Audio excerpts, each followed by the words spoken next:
Donald Duck was watching a famous chef on TV. Cooking on land is easy, he squawked to his nephews Huey, Dewey, and Louie. A real chef can cook anywhere, even at the bottom of the ocean. Scrooge McDuck overheard. "A $100 bill says you can't, lad." And just like that, a bet was made. With Scrooge's submarine, the Sea Ducker, they descended into a vibrant coral canyon. Donald, wearing a chef's hat over his diving helmet, set up his kitchen on a rocky ledge. A portable stove, a mixing bowl, and a recipe for Neptune's noodle surprise. Donald's first challenge, boiling water, but water already surrounded him. He tried to fill a pot, but it just became part of the ocean. His nephews, communicating through the intercom, laughed.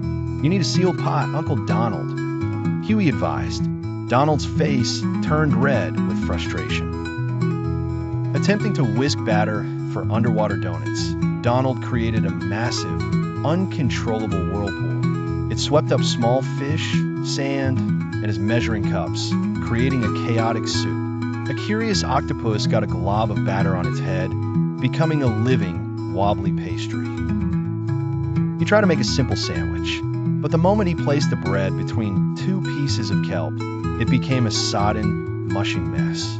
A school of fish swam by and nibbled the entire sandwich, leaving nothing but a cloud of crumbs.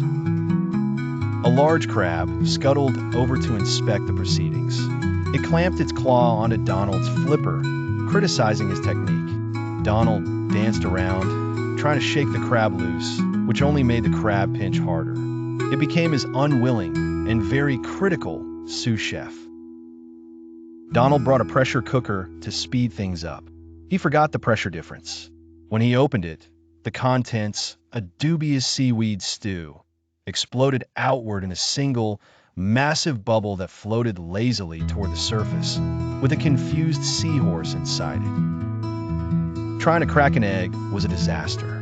The yolk and white immediately separated and floated away in perfect globes. Donald chased them around the cabin, trying to catch them with a net, while his nephews cheered on the yolk balloon. Just as Donald was about to give up, a helpful dolphin appeared. It seemed to understand his mission. With a powerful swish of its tail, it directed a gentle current right at Donald's stove, fanning the flames, which burned magically thanks to Gyro's tech. Dewey, reading the Junior Woodchuck guidebook, had an idea. It says here that deep-sea chefs use the ocean itself. They use thermal vents for heat and natural brine for flavor. Donald's eyes lit up. A new plan formed. Using a heat-resistant container near a weak thermal vent, Donald finally got water hot. He used salty brine to season his noodles. He gathered fresh, edible seaweed and gently steamed a fish that swam a little too close. He was actually cooking. After much comedic struggle, his dish was ready. Neptune's noodle surprise. It was a bizarre but creative platter of briny noodles, steamed fish, and glittery seaweed. Served on a giant clamshell, he had to bargain with a clam to borrow. It was time for the judge, Scrooge McDuck, to taste it. Using a robotic arm from the submarine, Scrooge took a bite. He chewed thoughtfully. "It's salty," he said, "and the fish is fishy. But by gum, you cooked it. Underwater. The bet's yours, lad." As Donald celebrated, he noticed a crowd had gathered. The fish, the crab, the octopus, and the dolphin were all waiting. He shyly offered them the rest of the food. They devoured it happily. He had accidentally become the ocean's first short-order cook. Swimming back to the submarine, Donald was full of pride. His nephews high-finned him. He had faced impossible challenges, been laughed at, and almost given up.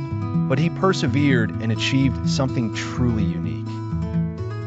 As they ascended, Donald looked back at the colorful reef. He imagined an underwater restaurant, with him as the head chef. It just needs a few modifications. He mused, already planning his next chaotic, wonderful culinary adventure.